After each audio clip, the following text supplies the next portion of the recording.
Jake Miller had always wanted to see London. For 5 years, he saved money from his job at a coffee shop in Chicago. Every night after work, he watched videos about London on his phone. He loved the red buses, the big parks, and most of all, the royal guards in their tall black hats. These guards stood very still outside the Queen's home. They never smiled or moved, no matter what. Jake found many videos of tourists trying to make these guards laugh. Some people told jokes. Others made funny faces. No one ever got the guards to break their serious faces. "I can do better than that," Jake told his roommate Ben one night. They sat in their small apartment eating pizza. "When I go to London next month, I'll make a video that gets millions of views." Ben laughed. "How? Those guards are trained not to react. It's their job." Jake smiled and pulled out his phone.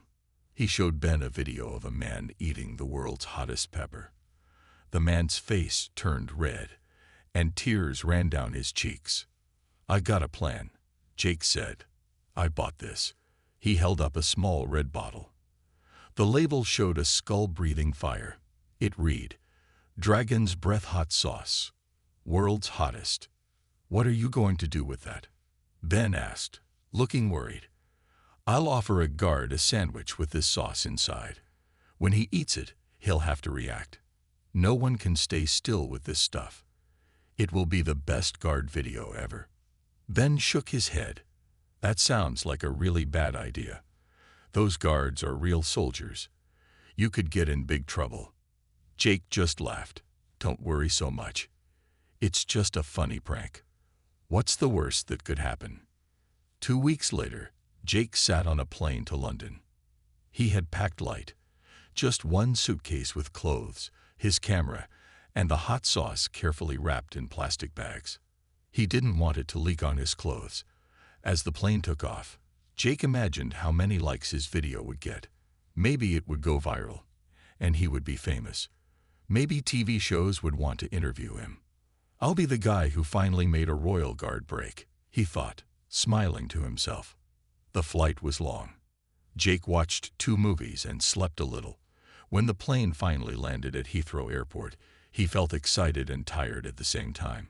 Outside, the air felt cool and damp. This was his first time outside America. Jake took a train from the airport to his hostel in central London. The hostel was cheap, a room with 6 beds that he would share with other travelers. He didn't mind. He wanted to save money for visiting famous places. After putting his bags away, Jake went for a walk. Even though he was tired from the long flight, he was too excited to sleep. London looked exactly like the videos he had watched, but being there felt different. The buildings were older and bigger than he expected. People talked with accents that sometimes made them hard to understand. Jake found a small shop and bought bread, cheese, and ham. These would be for the special sandwich he planned to make. Back at the hostel, he met his roommates. 2 guys from Australia, a girl from Japan, and a man from Germany named Lucas. "What brings you to London?" Lucas asked as they sat in the hostel's common room. "I'm going to make the best viral video ever," Jake said. He told Lucas about his plan with the hot sauce. Lucas frowned. "That does not sound like a good idea. Those guards are not there for entertainment." Jake shrugged. "Everyone will love it. You'll see." That night, Jake had trouble sleeping. He kept thinking about how his video would look and how famous he might become. Tomorrow, he would explore London. And soon, very soon, he would put his plan into action. The next morning, Jake woke up early. The hostel room was still dark, and his roommates were sleeping. He grabbed his phone to check the time. It was only 6:30 a.m., but he was too excited to go back to sleep. He took a quick shower, then went out to explore London. The streets were quiet in the early morning. Jake walked to a famous park called Hyde Park. It was big and green, with many trees and a large lake. People were jogging or walking their dogs. Jake sat on a bench and took out his phone. He searched Buckingham Palace guard change time. The results showed that the guards changed at 11 o'clock a.m. This was when many tourists would be there, perfect for his plan. Next, he looked up what happens if you touch a royal guard. The search results worried him a bit. Some people wrote that touching guards was against the law. Others said guards could arrest people who bothered them. Jake shook his head. Surely that was just to scare tourists. His prank was harmless, he thought. After breakfast at a small cafe, Jake went to Buckingham Palace. He wanted to watch the guards before trying his prank. He needed to pick the right guard and the right spot. The palace was huge with tall gates in front. Many tourists stood outside taking pictures. Jake saw two guards standing still like statues. They wore red coats and tall black hats made of bear fur. Their faces showed no emotion. Jake watched as a young woman tried to take a selfie with one guard. She stood very close to him, almost touching. The guard did not move or look at her. But then, a man in a dark suit walked up to the woman. He spoke to her quietly, and she moved away, looking embarrassed. Security, Jake thought. I'll need to be careful about them. He spent the rest of the day seeing famous London sights. He rode on a red double-decker bus. He saw Big Ben, the huge clock tower. He walked across Tower Bridge and visited the Tower of London. But all day, he kept thinking about his plan. That evening, back at the hostel, Jake made his first test sandwich. He put a tiny drop of the dragon's breath hot sauce between two slices of bread with cheese. He took a small bite. 5 seconds later, Jake was at the sink, drinking water straight from the tap. His mouth felt like it was on fire. Tears ran down his face, and he could not speak. Lucas walked in and saw Jake gasping for breath. "What happened to you?" he asked. When Jake could finally talk again, his voice was rough. "Just testing my hot sauce," he said. Lucas shook his head. "If that's what a tiny taste does to you, think what it will do to that poor guard." "That's the point," Jake said, wiping his eyes. "No one can stay still with this in their mouth. It will make the perfect video." Later that night, Jake lay in his bed, planning the next day. He would need to make the sandwich fresh in the morning. He would hide most of the hot sauce in the middle, so it would not be visible. He would approach a guard, act friendly, and offer the sandwich as a nice gesture. His phone would be recording everything. As he fell asleep, Jake imagined the guard's face turning red.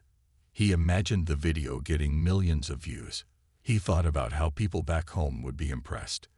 Maybe he would make money from the video. Maybe he would be invited on TV shows. What Jake did not imagine was how badly things could go wrong. He did not think about laws or rules or respect. He did not think about the guard as a real person with a serious job. All Jake thought about was his soon-to-be famous video and how many people would share it. Tomorrow would be the big day. Jake Miller, ordinary coffee shop worker, would become an internet star. At least, that was what he believed as he drifted off to sleep, unaware of the trouble waiting for him. Jake woke up early on the big day. His heart beat fast as he sat up in bed. Today was the day he would make his famous video. He had dreamed about angry guards chasing him, but he laughed it off. Dreams were just dreams. He dressed in his brightest clothes, a blue and yellow Hawaiian shirt and khaki shorts with many pockets. He wanted to look like a typical tourist in his video. He stuffed his pockets with his phone, wallet, and the small bottle of Dragon's Breath hot sauce. "Going to do your prank today?" Lucas asked as Jake packed his small backpack. "Yes," Jake said with a big smile. "Today I become famous." Lucas frowned. "I still think this is a bad idea. Those guards are not just men in funny hats. They are real soldiers." "Don't worry so much," Jake said. "It's just a harmless joke. I'll offer him food. He'll eat it. His face will turn red, and everyone will laugh." Jake went to a small shop near the hostel. He bought fresh bread, cheese, ham, and lettuce. Back in the hostel kitchen, he carefully made the sandwich. First, he spread butter on the bread. Then he added ham, cheese, and lettuce. Everything looked normal. Then, checking that no one was watching, Jake opened the hot sauce bottle. The smell was so strong it made his eyes water. Very carefully, he put 10 drops in the middle of the sandwich. He remembered how just one drop had burned his mouth. 10 drops would be enough to make anyone react. Jake wrapped the sandwich in paper and put it in his backpack. He also packed his small camera tripod. He wanted to record the guard's reaction from the perfect angle. On the bus to Buckingham Palace, Jake practiced what he would say. "Hello there. You must get hungry standing here all day. I brought you a sandwich." He would sound friendly and kind. The guard might even thank him before taking a bite. The palace was crowded when Jake arrived. Hundreds of tourists stood around, taking pictures. Jake walked slowly, looking for the right guard. Some guards were marching or moving. He needed one who was standing still. At the side of the palace, Jake found what he was looking for. A guard stood perfectly still, staring straight ahead. He looked young, maybe only a few years older than Jake. His red coat was bright in the morning sun, and his black boots shone. He held his rifle straight up beside him. Only a few tourists were in this area. Jake found a good spot about 20 feet from the guard. He set up his tripod and attached his phone to it. He checked that everything was working. The phone was recording video. Jake took a deep breath. This was it, the moment that would change his life. He took the sandwich from his backpack and checked it one last time. It looked like a normal, nice sandwich. No one could tell it had the world's hottest sauce inside. As Jake was about to approach the guard, he noticed 2 men in dark suits standing nearby. They were not taking photos like the other tourists. They were watching the area around the guard. Jake remembered the security he had seen yesterday. He would have to be careful. Jake waited until the men seemed to be looking the other way. Then he walked toward the guard, holding the sandwich in front of him. His heart was beating so fast, he could feel it in his throat. His hands felt sweaty. Now or never, Jake thought. He stopped about 3 feet from the guard. The guard did not look at him, but kept staring straight ahead. Jake cleared his throat. A few tourists nearby turned to look at what was happening. "Hello there," Jake said loudly, using the words he had practiced. His voice sounded higher than normal. "You must get hungry standing here all day. I brought you a sandwich." The guard did not move or speak. His face showed nothing. It was like talking to a statue. Jake moved a step closer. "It's really good," he said, holding the sandwich closer to the guard. "Just take a bite. I made it specially for you." Out of the corner of his eye, Jake saw the men in suits turning toward him. They started walking his way. Jake saw the men in suits coming toward him, but he did not stop. This was his big chance. He moved the sandwich even closer to the guard's face. "Come on, just one bite," Jake said with a nervous smile. "It won't hurt to try it." The guard remained still as a statue. His eyes did not even move to look at the sandwich. Jake felt a mix of frustration and worry. His perfect video wasn't going as planned. Some tourists had gathered around now, watching Jake with interest. Some had their phones out, recording the scene. Jake heard someone say, "What is that guy doing?" Another person laughed. Jake decided to make one last try. He moved the sandwich until it was just inches from the guard's mouth. "It's really delicious," he said loudly. "Just a quick taste." Suddenly, many things happened at once. The guard's hand shot up and grabbed Jake's wrist. His grip was like iron.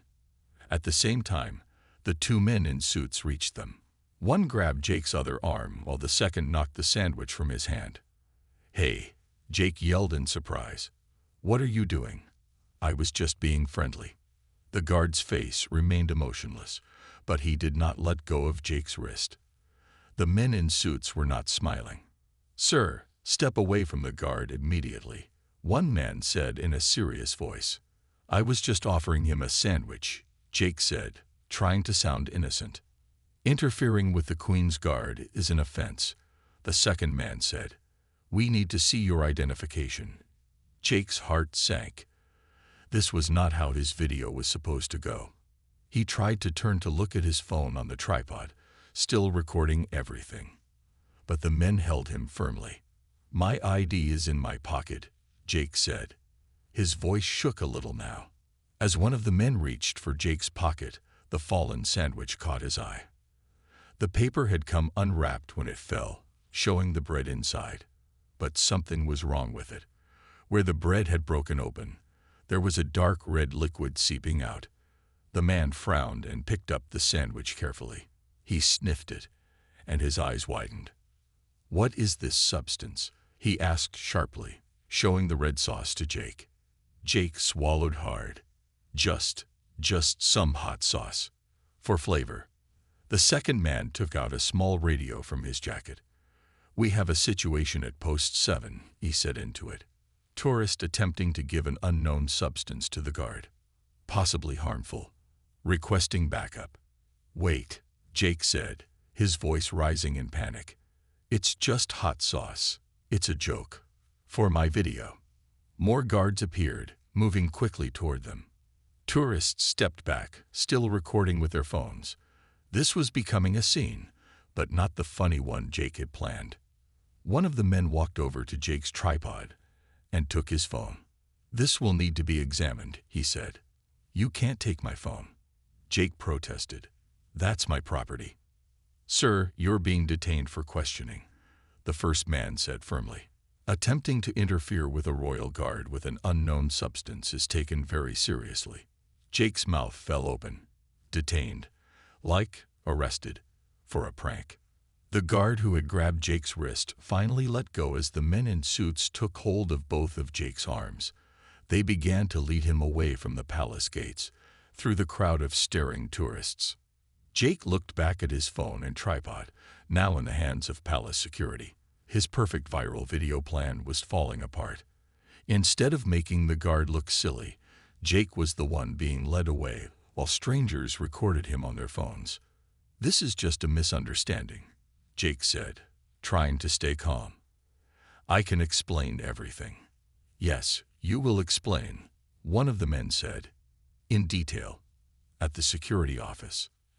As they walked, Jake heard a tourist say, "Is this part of a show?" Another answered, "No, I think that guy really got arrested." Jake's face turned red with embarrassment. He was becoming famous, but not in the way he had planned. The security men took Jake to a small building near the palace. It did not look special from outside, but inside it was very official. There were desks with computers, serious-looking people in uniforms, and cameras on the walls. Jake sat in a hard chair in a small room. The walls were plain white. There was nothing in the room except a table and 3 chairs. His backpack was gone. His phone was gone. Even his wallet was gone. He felt scared now. A tall woman in a dark blue uniform came in. She had short gray hair and did not smile. She sat across from Jake and put a folder on the table.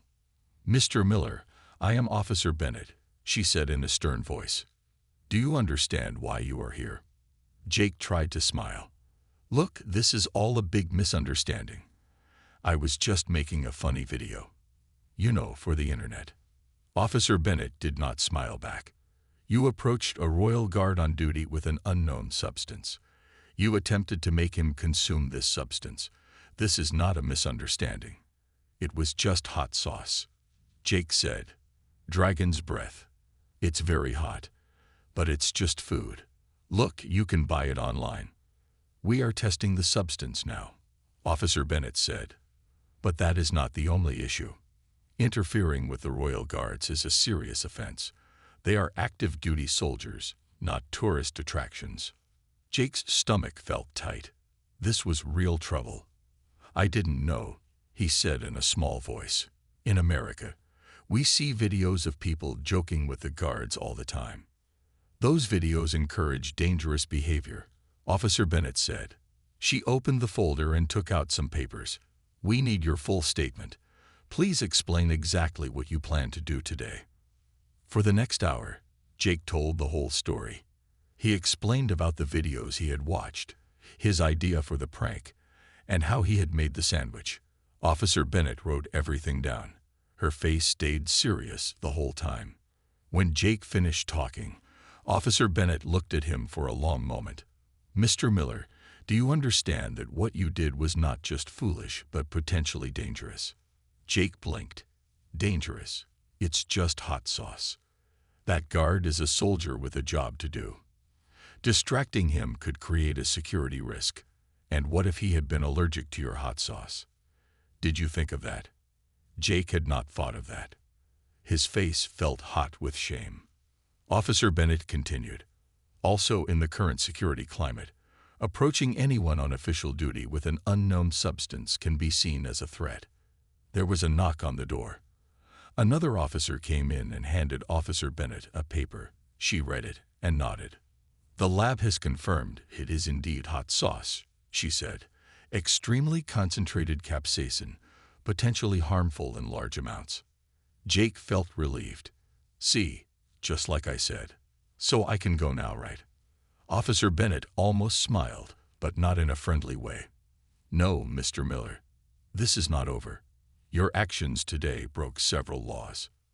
She took out another paper. "You will be charged with interfering with a royal guard on duty, creating a public disturbance, and attempting to administer a noxious substance." Jake's mouth fell open. "Noxious substance. It's a food product. One drop of your food product can cause extreme pain and physical distress," Officer Bennett said. "The lab technician had to use special gloves to handle it." Jake felt dizzy. This could not be happening. Am I going to jail?" "That will be for the magistrate to decide," Officer Bennett said.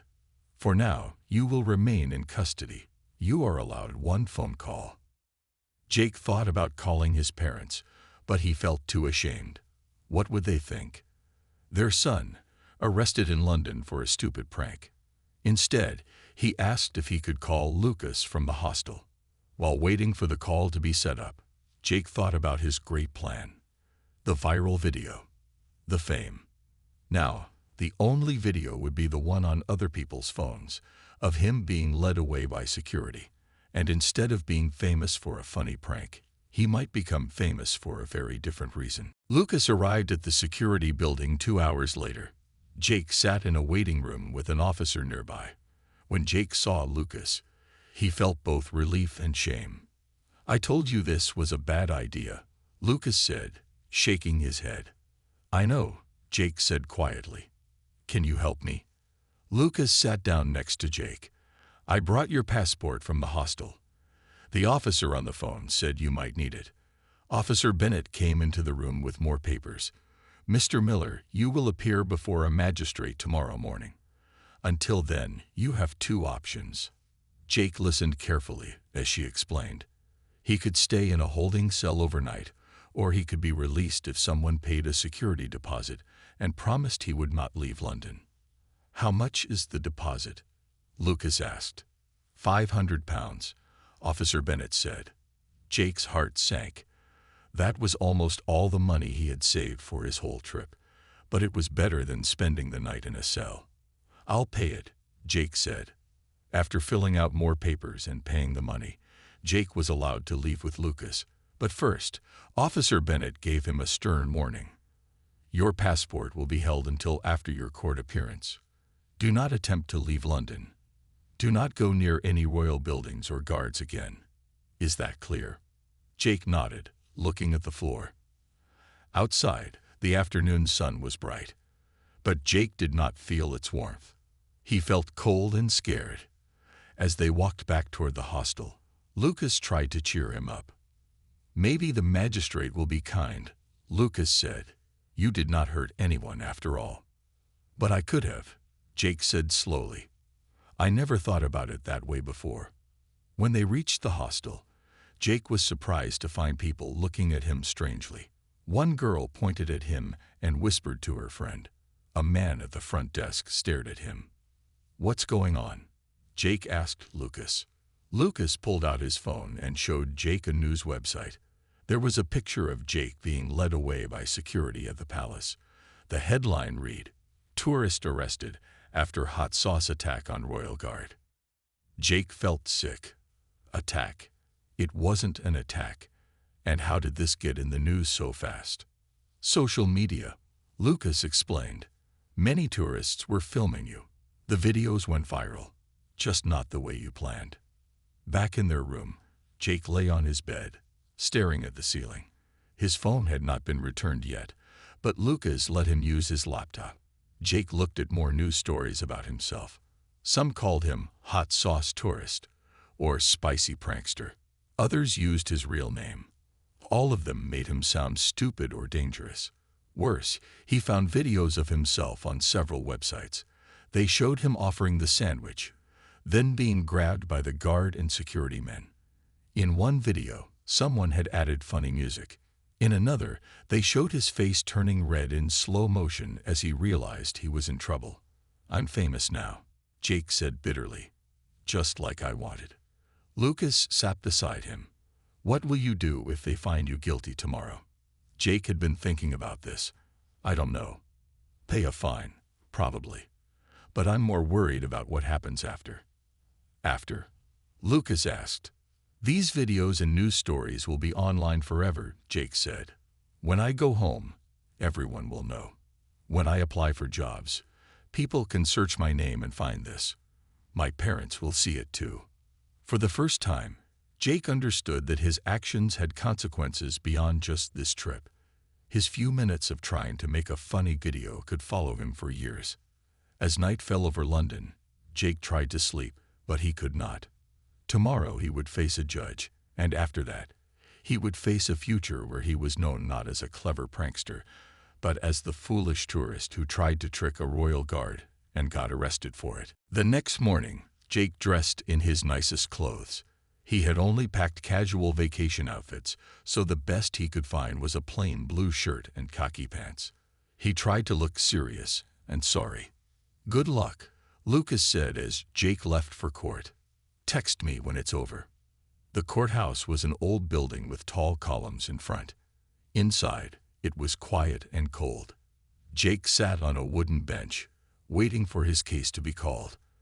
Other people sat nearby, some with lawyers, all looking worried. At 10 o'clock, a court officer called Jake's name. His legs felt shaky as he walked into the courtroom. It was smaller than he expected, with dark wood panels on the walls. At the front sat an older man in black robes. This was the magistrate, the judge who would decide Jake's fate. "Jacob Miller," the magistrate said, looking at papers on his desk. "You are charged with interfering with a royal guard, creating a public disturbance, and attempting to administer a noxious substance. How do you plead?" Jake cleared his throat. "Guilty, Your Honor." Officer Bennett had explained that admitting guilt might lead to a lighter punishment. The magistrate looked at Jake over his glasses. "Please explain to the court, in your own words, what you did and why." Jake took a deep breath. "I wanted to make a funny video for the internet. I thought if I gave the guard a sandwich with very hot sauce, he would react, and people would think it was funny. I didn't think about it being wrong or dangerous. I just wanted to make a popular video." "I see," the magistrate said. His voice was not angry, but it was not kind either. "And did you consider that these guards are soldiers performing an important duty? That distracting them could create a security risk?" "No, Your Honor," Jake said, looking at the floor. "I didn't think about that." "And did you consider that your hot sauce could cause pain or harm?" "No, Your Honor. I should have, but I didn't." The magistrate looked at more papers. The substance in question was tested. It contains capsaicin at levels that could cause significant distress and possibly injury to mucous membranes. "Do you understand that?" Jake nodded. "Yes, Your Honor." "In this court, we see many young people who do foolish things for internet fame," the magistrate said. "But interfering with royal guards is a serious matter. These are not actors in a theme park. They are military personnel with real responsibilities." Jake felt smaller with each word. The magistrate continued. "However, I note that you have no previous criminal record. You admitted your guilt, and no actual harm was done, though that is more by luck than design." Jake looked up, feeling a small hope. Would the judge be lenient? Jacob Miller, for the offenses of interfering with a royal guard and creating a public disturbance, I fine you a total of £700. Jake's heart sank. That was more than $1,000, almost all the money he had left. For the more serious charge of attempting to administer a noxious substance, I am giving you a suspended sentence of 30 days. This means you will not go to jail unless you commit another offense while in the United Kingdom. Relief washed over Jake. No jail time. But the magistrate wasn't finished. You are also banned from approaching within 100 meters of any royal residence or ceremony for the remainder of your stay in Britain. Your passport will be returned once the fine is paid, but you must provide your flight information to the court before leaving the country. The magistrate looked directly at Jake. I hope this experience teaches you that actions have consequences, Mr. Miller, and that what seems funny in theory can be dangerous and illegal in practice. Yes, Your Honor, Jake said quietly. I understand. As Jake left the courtroom, he felt both relief and shame. He had avoided jail, but his vacation was ruined. His money was nearly gone. And worst of all, he knew the videos of his arrest would follow him home to America. After paying his fine, Jake walked slowly back to the hostel. The day was sunny, but he felt no joy. £700 was almost all his remaining money. He would need to change his flight and go home early. His dream trip to London was over. Back at the hostel, Jake found Lucas waiting for him. How bad was it? Lucas asked. No jail time, but a big fine, Jake said. And I can't go near any royal places anymore. Jake sat on his bed and checked his email on Lucas's laptop. There were 5 messages from friends back home. All of them had seen the videos of his arrest. Some thought it was funny. Others asked if he was okay. One message was from his boss at the coffee shop. Jake, we need to talk when you get back. Call me. That didn't sound good. Jake closed the laptop and put his head in his hands. What will you do now? Lucas asked. Go home, Jake said. I don't have enough money to stay, and I'm not exactly enjoying London anymore. Jake spent the afternoon changing his flight. The airline charged another fee to fly home early. Now he had barely enough money for food until this flight in 2 days. That evening, Jake's phone was finally returned to him by a police officer. It had been examined as evidence. Jake had 15 new text messages and dozens of notifications. News of his prank had reached his hometown. Everyone was talking about it. The worst message was from his mother. Jacob Miller, what were you thinking? Call me right now. Jake didn't call. He couldn't face explaining everything yet. Instead, he opened one of the video links people had sent him. It showed the whole scene from a different angle than his own camera. He watched himself approaching the guard, offering the sandwich, then being grabbed and arrested. The video had over 2 million views. The comments below the video were mixed. Some people called him stupid. Others defended him, saying the guards should have a sense of humor. A few even called him brave. But most people just laughed at his misfortune. Jake scrolled through more videos. In some, people had added funny music or cartoon sound effects to his arrest. One had slow-motion replay of his shocked face when the guard grabbed him. Another showed his sandwich falling in dramatic slow motion, with the hot sauce splashing out. I'm internet famous now, Jake said to Lucas with a sad smile. Just not the way I planned. The next day, Jake packed his things. He had one more day in London before his flight. He decided to make the best of it, even with almost no money left. He walked through parks that were free to visit. He watched street performers in areas far from any royal buildings. He took pictures of famous sights from a distance. That night, his last in London, Jake finally called his mother. The conversation was long and difficult. She was upset but also relieved he wasn't in jail. Jake promised to pay back the money for the fine and the changed flight. It would take months of extra shifts at the coffee shop if he still had a job. I learned my lesson, Mom, Jake said. I really did.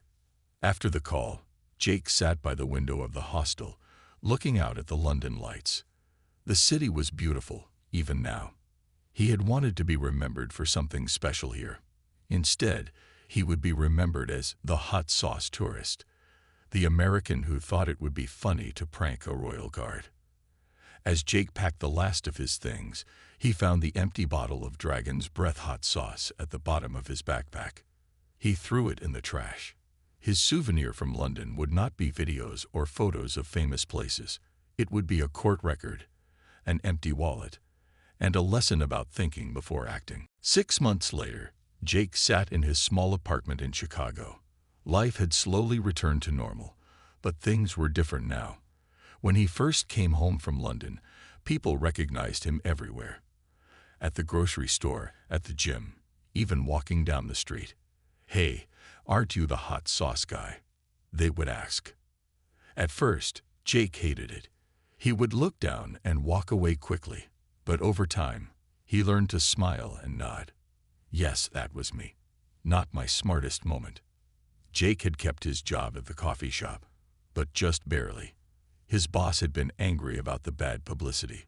Jake's face had been on local news, and some customers complained. But Jake worked hard and showed he was sorry, and slowly people forgot. Jake opened his laptop and checked his new blog. After returning from London, he had started writing about his experience. He called it Famous for the Wrong Reasons. In it, he told the whole story of his hot sauce prank and what he learned from it. He was honest about his mistakes and the consequences. To Jake's surprise, many people read his blog. Some were young people planning their own pranks. After reading Jake's story, some of them changed their minds. Others were parents who shared Jake's story with their children as a warning. A few were even teachers who used Jake's experience in their classes. Jake had paid back his mother for the fine and extra flight costs. It took 4 months of saving almost every dollar he earned. He lived on cheap food and didn't go out with friends. It was hard, but it felt good to fix at least one part of his mistake. The most surprising thing happened 3 months after Jake returned home. He received an email from a London tourism company. They had seen his videos and blog, and they offered him a job. They wanted him to write about what not to do in London for their website. At first, Jake thought it was a joke, but it was real. They paid him to write articles warning other tourists about respecting British customs and laws. His first article was titled, "The Royal Guards Are Not Entertainers." It became their most read page. Jake's phone buzzed with a text message from Lucas, who was now his friend. They talked often about Jake's trip and what happened after. Guess what? Lucas wrote, "The video of you just hit 10 million views." Jake shook his head, smiling. The videos still followed him, but they didn't bother him as much now. He had turned his mistake into something useful. On his desk sat a small model of a royal guard that Lucas had sent him as a joke gift. Next to it was a framed copy of his court papers. Jake kept these things to remind him of what he had learned. Jake finished writing his newest blog post. It was about how one bad decision can change your life, but what matters most is what you do afterward. He had received letters from people who made similar mistakes, and he tried to help them. Sometimes Jake still thought about his big plan for internet fame. He had wanted millions of people to see him. Now they had, just not for the reason he wanted. But in a strange way, some good had come from it. Jake closed his laptop and looked at the small calendar on his wall. He had been saving money again, and in 1 more month, he would have enough. He was going back to London. This time, not to make videos or pull pranks, but to see the city properly. To enjoy the history and beauty he had missed while chasing fame. And this time, he would stay very far away from the royal guards and their famous red coats. Some lessons only need to be learned once.